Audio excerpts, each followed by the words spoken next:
Welcome back to the deep dive. We are doing something a little different today. Usually we take a broad topic and, pull from a dozen different articles to give you the lay of the land. We cast a wide net. We do.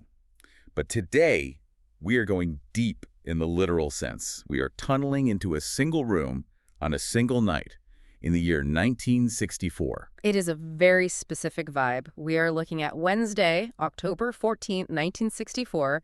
It is 9:00 p.m. And before we even introduce the source material, I want to set the scene because the atmosphere here it's heavy, it's intimate, it's a little claustrophobic, and honestly, it's a little spooky. It really is. We are in Elmira, New York. We're in the living room of Jane Roberts and her husband, Robert Butts. Or, as the entity Seth calls them, Ruburt and Joseph. Right. And on this particular Wednesday, Jane is not doing well at all. No, she's pacing the floor.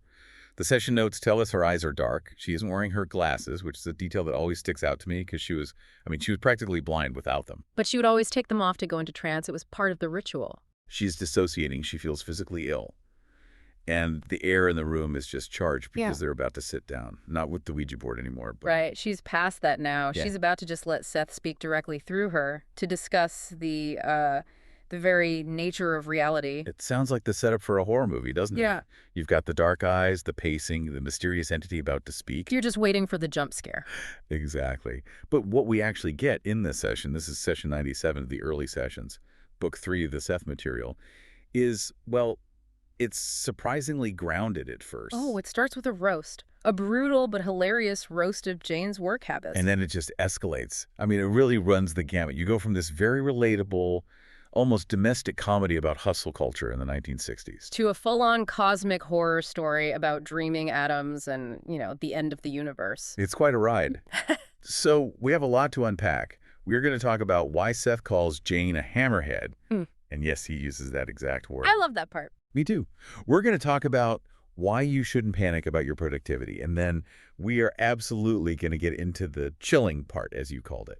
The revelation that the chair you might be sitting on right now is, at this very moment, having a dream. That part. Yeah. It just completely changes how you look at the physical world around you. It really does. It suggests that matter isn't dead. It isn't inert. It's participating in this massive, involuntary, creative act. It's mind-bending. It is. But before we get into the dreaming furniture, we have to do our mandatory housekeeping. Of course. This deep dive is distributed free of charge on all major platforms, and it is for educational purposes only. We are exploring the text of Session 97, but we are not the authors. Absolutely. This material comes directly from the early sessions, Book 3, which is published by the New Awareness Network. We are quoting up to 5% of the session to illustrate these points, but really, the Seth material is vast. It's incredibly dense. It really is. So if you find this conversation interesting, you really, really need to go to the source. You can find the books and support the publisher directly at sethcenter.com/the early sessions. And we highly encourage you to do that because what we're doing here is, we're just skimming the cream off the top. Oh, yeah. The actual sessions are so incredibly rich with detail. And complex. We're going to try to simplify some of it for clarity, but we promise we aren't going to dumb it down. Okay, let's jump back. October 14th, 1964. Jane is sick. She's miserable. She's pacing. She finally sits down to do the session, and Seth comes through. Now, if I'm Jane, I'm expecting some sympathy. You'd think, right. You'd expect, oh, my poor medium, you'll have a cold, go rest, take the night off. That is definitely not what she gets. Not even close. No. Seth immediately calls her out. He says, and this is the opening line, the illness, so-called, is merely the result of an uncalled-for sense of panic. So-called. Right out of the gate, he's questioning the reality of her sickness. He's putting it in air quotes. But what is the panic about? Because to me, panic implies a tiger is chasing you, or you left the oven on. It's an immediate threat. Well, in this case, the tiger is a letter from a publisher. To really understand Jane's state of mind, we have to look at what happened earlier that week. Right, the Macmillan letter. Exactly. She had received a letter from the Macmillan Company about a book of her poetry, a manuscript she'd sent called The Fence. And for anyone listening who is a creative, a writer, an artist, a musician, you know that feeling. That time between sending your work out and hearing back is just...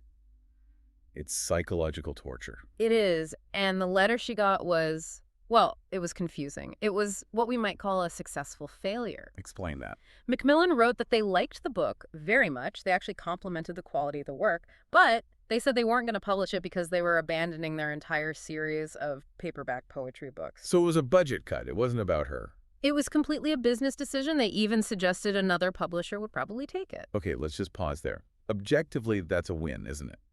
A major publisher looked at your work and said, this is good. We just can't do it right now. A rational person would take that as validation. Okay, I'm good enough. I just need to find the right door. But Jane is not in a rational headspace. She's in a creative spiral. She is. She takes this near miss and she internalizes it as a total crushing failure. And this spirals into the illness. And Seth just diagnoses this perfectly. He breaks down her week for her, and it's exhausting just to read the list of what she'd accomplished. It is. He notes that in the last week, she'd finished an excellent short story. She finished a complete outline for a book. She conducted their regular sessions, which took a lot of energy. And she'd even started up their psychological time experiments again. She was absolutely crushing it. I mean, that's a month's worth of work for some people, and she did it in a week. But then, on Tuesday, the day before this session, she sat down to write. And here is the crime. The great sin. She didn't have a new idea immediately. And that's the trigger. That's the whole thing. That's it. Just one day of not having an idea. That's the trigger. Seth says she translated this natural occurrence into tragic forebodings. She immediately spiraled into thinking, no idea today means no idea tomorrow, and no idea ever again. I'm finished. Oh, man. I feel that in my bones. That is the freelancer's curse. That is the hustle culture trap right there. 100%. If you aren't producing something tangible right now, this second, you feel like you're failing, like you're a fraud. It's a very binary way of thinking, isn't it? You are either a machine churning out content or you are broken. There's no in between. So where does the sickness come in? Is he saying she's faking it? Not consciously. That's the important distinction. Seth argues that her subconscious mind literally made her feel physically ill as a kind of defense mechanism. A defense against what? The blank page. Yes. Yeah. He says, and I want to read this quote because it's so insightful, if he does not get an idea tomorrow, he has the excuse anticipated of being ill, and this also serves as a punishment. Wow. Okay, that is twisted, but it makes perfect sense. It is, but it's a brilliant piece of logic. So let me get this straight. If she's sick, she has a valid, socially acceptable excuse to not write. I can't write. I have the flu. Exactly. So her ego is protected. She hasn't run out of ideas. She's just sick. It saves face. But it's a double-edged sword because the illness is also a punishment. She is making herself miserable to pay penance for the sin of not having an idea on Tuesday. Precisely. It's a self-flagellation. It's a lose-lose cycle. You don't work, so you feel guilty. You make yourself sick to excuse the not working, but being sick makes you feel terrible, so you're suffering physically and mentally. It's a prison she built for herself. Seth calls the whole thing highly ludicrous. He points out that she basically demands a new, brilliant idea from herself every single day, and if it doesn't appear on schedule, she hits the panic button. It's funny because we think of this burnout culture as such a modern thing. We blame Twitter, we blame Slack, we blame the 24-hour news cycle. Right, the endless scroll. But here is Jane in 1964, sitting in a quiet house in Elmira, New York, facing the exact same internal pressure cooker. It's a timeless struggle for the creative mind, I think. The fear that the well has gone dry. Seth says he will punish himself on any day that he does not put in his allotted hours in what he considers a constructive manner. And I noticed you emphasized what he considers constructive. Mm-hmm. Seth makes a specific point about that, doesn't he? Yes. This is so key. Jane had actually spent time that Tuesday doing administrative work. She was typing up manuscripts, sending letters, organizing her files. You know, the actual business of being a writer. The stuff that has to get done. But she didn't count that as work. In her mind, if she wasn't channeling pure creativity, if she wasn't, bleeding onto the page, it didn't count. It was a wasted day. That is so deeply relatable. We discount the maintenance work of our lives and our careers. If you spend 3 hours just answering emails, you feel like you did nothing. But you did do something. You kept the engine running. You cleared the decks so that creativity can happen later. And that's exactly what Seth is trying to teach her, that the administrative stuff is part of the writing life. You can't just be a content volcano 24/7. The volcano needs to sleep sometimes. So Dr. Seth is in the house. He's diagnosed the patient with ludicrous panic. What is the prescription? How do you cure a creative who is punishing themselves? The prescription is joyous spontaneity. That sounds nice. Uh, Also, impossible for someone like that. it does sound nice, but for someone like Jane, it's terrifying. Seth emphasizes that her work suffers when it becomes a rigid military drill. He suggests she needs to introduce informal social relationships and simple physical activities. I love that he specifies informal relationships, not, networking events. Exactly. He says, and I'm quoting here, small social relationships on an informal basis will be practical. They will open new doors, bring psychic refreshment, and also provide our hungry friend with his diet of new ideas. He's basically saying, Jane, go hang out with your neighbors, go gossip over the back fence. Go be a person in the world. And it works. Seth points out that her latest story, the really good one she just finished, was actually triggered by a random remark a neighbor made. So the proof is right there. It's right there. Yeah. A tiny seed of reality that she grew into a story. But Jane resists this. She feels like chatting is a waste of time. She feels she should be at the typewriter. And the walks. He tells her to take walks. Yeah. But even there's a catch. And this, for me, leads to the absolute best part of the whole session. Oh, the walking critique. This is just scathing. It is. Tell us how Jane Roberts ruins a simple walk. Well, Seth says, even in wintertime, I will suggest he take walks, and these should be for pure enjoyment. The key word being enjoyment. But Jane turns the walk into another job. Oh, yeah. She's the person who listens to productivity podcasts at 2x speed while power walking, isn't she? She is exactly that person, 1964 style. She walks, but while she's walking, she is aggressively demanding her brain to produce ideas.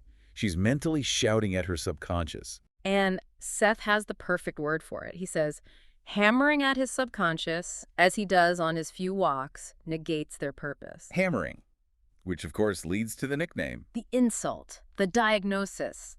Seth says, he is such a hammerhead in this respect. A hammerhead. I just love that an interdimensional entity, a being who has lived countless lives and seen the birth of stars, takes the time to call his medium a hammerhead. It's so affectionate, but also so incredibly cutting. It's perfect. It perfectly captures the behavior. She is literally bludgeoning her own mind, trying to force creativity out of it, like trying to shake ketchup out of a glass bottle. It's just violent and ineffective. And Seth explains why this fails, right? It's not just that it's annoying, it's mechanically counterproductive to how the mind actually works. Right. He explains that the subconscious wants to help. It is naturally cooperative. It's your greatest ally. But it cannot work when the conscious ego is standing over its shoulder screaming at it. He says it does not need minute-by-minute instructions. Your inner self knows how to do its job. You just have to let it. That's the takeaway for anyone listening who feels stuck or blocked. If you sit your subconscious down in a corner and lecture it, it's going to rebel. It's going to shut down. You have to go do the dishes. You have to go talk to a neighbor. You have to take a walk and just look at the trees without asking the trees for a book idea. It's about trust, really. Trusting that the inner self is working even when the conscious self isn't actively hammering. The subconscious is like a shy animal, you know. If you chase it, it runs. If you sit still and just mind your own business, it eventually comes to you. Don't be a hammerhead. That needs to be on a t-shirt. I would buy that t-shirt. Me too.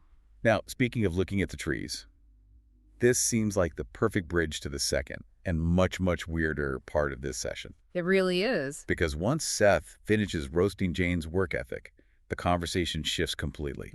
The domestic comedy ends and the metaphysical deep dive begins. It does.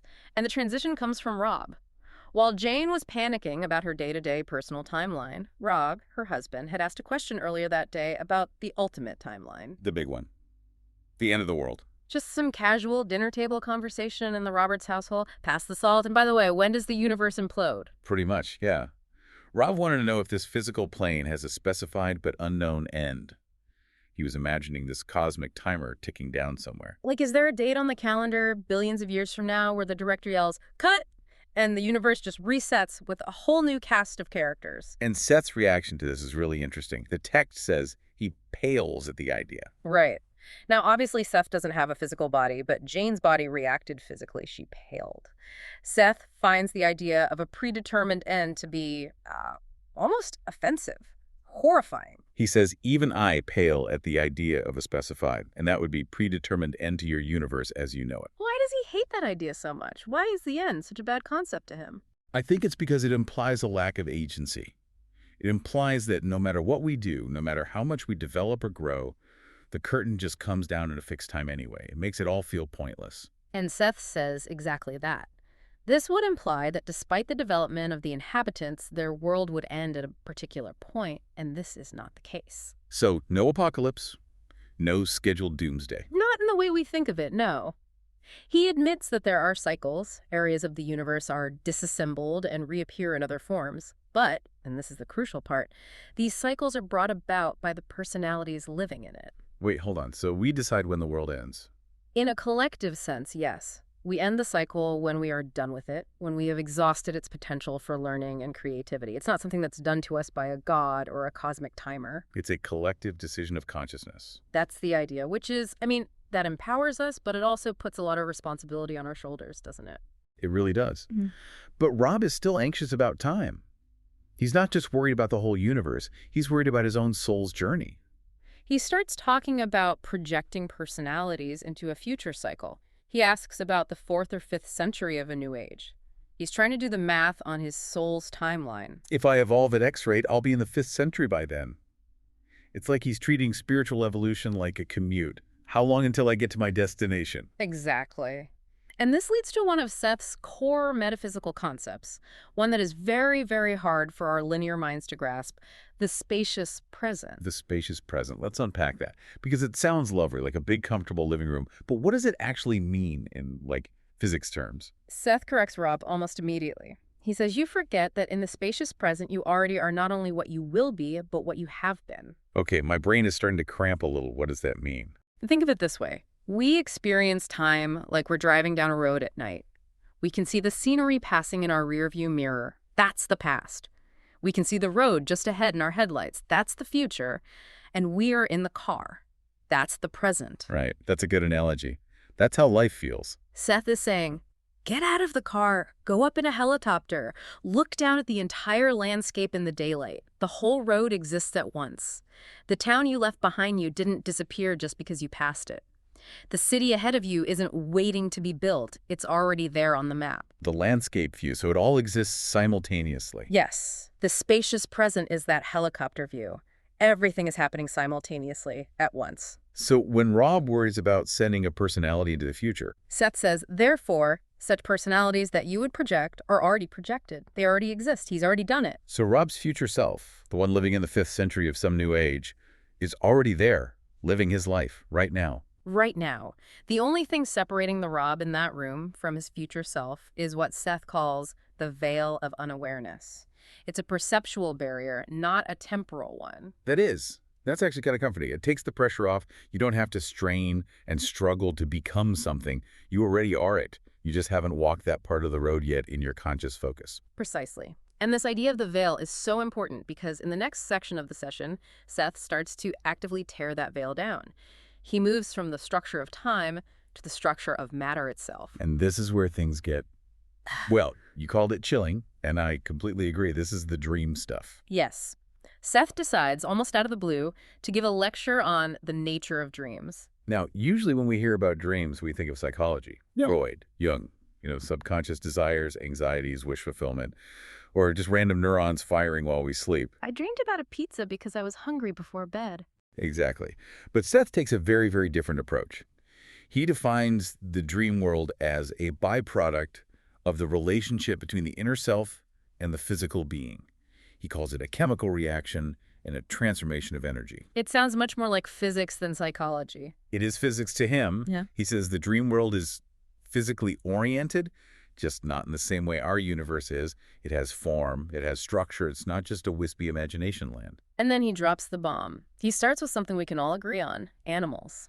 He says, as you know, animals dream. Which we do know. If you have a dog, you've seen them running in their sleep. Yeah. Their paws twitch, they make little yipping sounds. It's adorable. But then he keeps going down the ladder of complexity. He doesn't stop at dogs and cats. No. He says, what you do not know is that all consciousnesses dream. And then he gives a specific quote that just, it blew my mind the first time I read it. Me too. We have said that to some degree, even atoms and molecules have consciousness, and this minute consciousness nevertheless forms its own dream. Atoms dream. Molecules dream. Let's just sit with that for a second. That is a heavy statement. It's huge. I mean, come on. Atoms dream. Is he being poetic? Is this just a metaphor for energy patterns? He seems to be being completely literal. If we accept Seth's first premise, which is that consciousness is fundamental, that it's in everything, not just in brains, then everything must have this byproduct of dreaming. It's a logical extension. So let's try to visualize this. I'm holding a pen. This pen is made of plastic molecules, which are made of atoms. Those atoms have a minute consciousness, and right now while I'm holding it, those atoms are dreaming. According to this, yes. And it gets more technical. Seth introduces the concept of gestalts. What is a gestalt in this context? Well, in the physical world, atoms combine to form a gestalt, a whole that is greater than the sum of its parts. Atoms combine to form the plastic molecules. The molecules combine to form the shape of your pen. That is physical gestalt. Okay, that makes sense. Seth says, now, as in the physical field, atoms combine for their own benefit, so do they also combine to form such gestalts in the dream world. So the atoms of my pen are combining their consciousnesses in the dream dimension to form, well, a dream pen. It's essentially yes. Just as atoms clump together here to make a physical object, their consciousnesses clump together there to make a dream object. He says the dream world is not a formless, haphazard semi-construction. It has its own laws. It has its own kind of solidity. This makes the world feel so crowded all of a sudden. It's not just us walking around on dead rocks. The rocks are active. The rocks are projecting a whole other reality. And Seth makes it explicit with trees. He doesn't leave it abstract. He says, this leads us to the correct conclusion that trees have their dreams. Imagine walking through a forest with that knowledge. It changes everything. It really does. You aren't just surrounded by biology and photosynthesis. You are walking through a gallery of dreamers. The tree isn't just standing there passively. It is actively participating in the involuntary construction of the dream universe. Involuntary construction. That's a really interesting phrase, isn't it? It is. What do you make of that? It implies that dreaming isn't a choice for them. It's a necessary function of existence, like breathing is for us.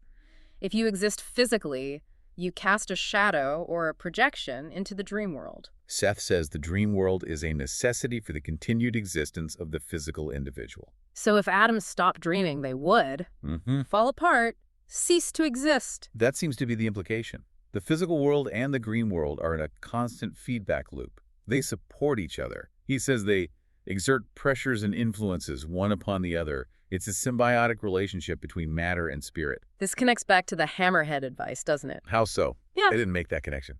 Well, Seth told Jane to stop micromanaging her creativity, to let the subconscious do its work without being harassed. Right. And here we see that the entire universe works on that principle. The atoms don't try to hold the chair together. They don't panic about whether they are dreaming correctly. They just exist. And their dreaming, their inner life, naturally sustains their physical form. It's effortless. That is a brilliant connection. Yes. Yeah. The atoms aren't suffering from creative panic. They are just dreaming their reality into place. Jane was trying to force the process, whereas nature just allows the chemical reaction to happen. And this brings us back to the spookiness of it all. Because if there is this parallel dream world that is solid and structured and populated by the dreams of trees and atoms, can we see it? Can we go there? Well, according to the very end of this session, Jane and Rob are already catching glimpses of it. This is the ghost story segment of the deep dive. And frankly, this is the part that gave me actual chills when I was rereading it. Me too. Seth mentions the psychological time or psi-time experiments they had been doing. We should probably explain what that is for listeners who might not know. Sure. Psi-time was a technique Seth taught them. It involves sitting quietly, closing your eyes, and deliberately trying to dissociate from your immediate physical senses. You tune out the traffic outside, the temperature of the room, the weight of your body, and you turn your attention inward to see what other data bubbles up. It's like tuning an old-fashioned radio. You stop listening to the big, loud local station and you try to catch a faint signal from a city far away. Exactly. And what bubbled up on October 15th and 16th is just wild. Jane reports that she closed her eyes tightly. Remember, it's 11 p.m., the room is completely dark, but she saw a flood of light, same quality as daylight. Which is disorienting right there. Your eyes are closed, it's the middle of the night, but your brain is registering high noon. And in this light, she saw a domed light fixture on the ceiling. But not her ceiling, right? No, she says it was unlike any here. It was vivid, unmistakable. She actually thought for a second her eyes must be open because it was so clear. She checked. Her eyes were definitely shut. And when she opened her physical eyes, the fixture was gone. The room was dark again. So what did she see? A hallucination? A memory. In the Seth framework, she was likely seeing a gestalt from another time or place. Remember this spacious present. That light fixture exists somewhere or somewhen. By tuning out her own physical location, she momentarily tuned into that other data stream. It gets weirder, though. She sees a red jewel on the floor. Yes, this was on October 19th.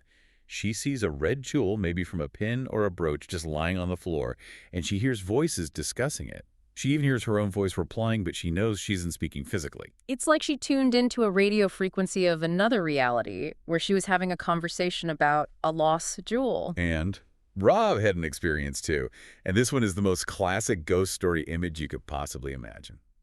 This one is creepy. He was just sitting on the bed in the dark, and suddenly he saw, very clearly, a blonde young woman in riding clothes sitting to his left. Just sitting there, not interacting with it. Just sitting there, facing away from him, wearing brown riding clothes. Okay, if I see a blonde woman in riding clothes sitting on my bed at night, I am moving. I am selling the house and leaving the country. Right. It is terrifying if you think of it as a haunting. But in the context of Seth, it's not necessarily a ghost of a dead person. But what is it then? Seth would likely argue this is another glimpse into the spacious present. Maybe that woman was there 100 years ago. Maybe she will be there in 100 years. Or maybe she exists in a probable reality, an alternate timeline where Rob is married to a blonde equestrian. It really drives home the idea that our perception of now and here is just incredibly limited. We're all wearing blinders. And when you do these exercises, or when you get sick and dissociate like Jane did, the blinders slip a little bit. And that can be terrifying or it can be wondrous. Seth's goal seems to be to move them from terror to wonder, to show them that the blonde woman or the dreaming tree isn't a threat, but a part of their larger, multidimensional self. And it connects everything we've talked about today, doesn't it? The creative panic comes from thinking you are small, limited, and running out of time. And the dreaming atoms and spacious present show you that you are huge, unlimited, and that time is ultimately an illusion.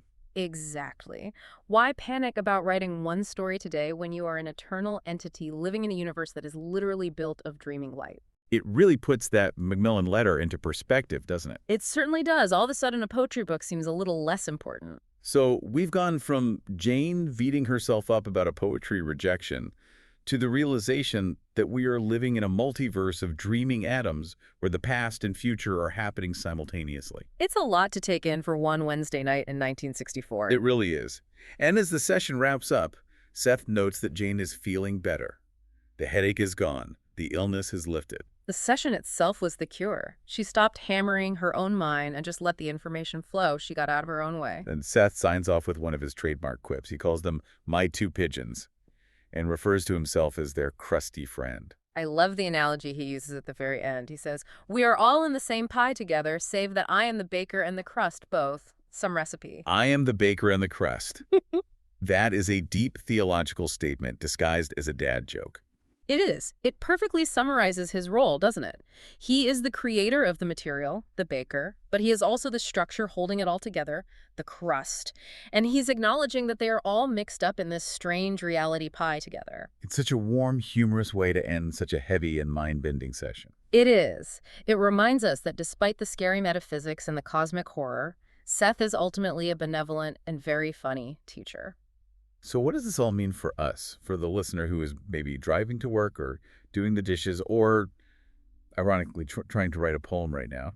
I think there are three huge practical takeaways here. Lay them on us. First, the hammerhead lesson. If you are stuck, stop pushing. Stop lecturing your subconscious, go for a walk, but leave the problem at home. Joyous spontaneity is the fuel of creativity. You have to trust that the work is happening under the surface, even when you're resting. Okay, number 2. The spacious present. Stop worrying so much about running out of time or wondering where your life is going. In a very real sense, you are already there. You have already become the person you are striving to be. You just have to catch up to yourself, let go of that anxiety. And the 3rd? The dreaming world. Look at the objects around you. Look at the trees outside your window. Realize that you aren't the only conscious thing in the room. Treat the world with a little more wonder, a little more respect. The atoms in your table are dreaming. Maybe respect their dream a little bit. I love that. It makes the world feel magical again. It re-enchants the universe. It really does. Now, if you found this deep dive fascinating, I have to tell you, we have barely barely scratched the surface. This entire conversation came from just one session. There are hundreds more just like it. This material comes from the early sessions, Book 3, Session 97. It is published by New Awareness Network, who have done an incredible job of preserving and publishing this work. We really encourage you to go to the source. Don't just take our word for it. Read the raw text for yourself. You can find the books and support the publisher at sethcenter.com, the early sessions. It is a treasure trove. If you think this summary was wild, the books are endless. There's so much detail and nuance we had to skip just to fit this into an hour. As we sign off, I want to leave you with a final thought to chew on. Seth said that atoms dream. He said trees dream. And that their dreams help construct our physical reality. Exactly. So tonight, when you go to sleep, remember you aren't leaving reality behind. You're just entering a different world that atoms built. And the question is, what are they dreaming about? And are you maybe just a character in a molecule's dream? That is a thought to sleep on. Night, everyone. Don't be a hammerhead. I know.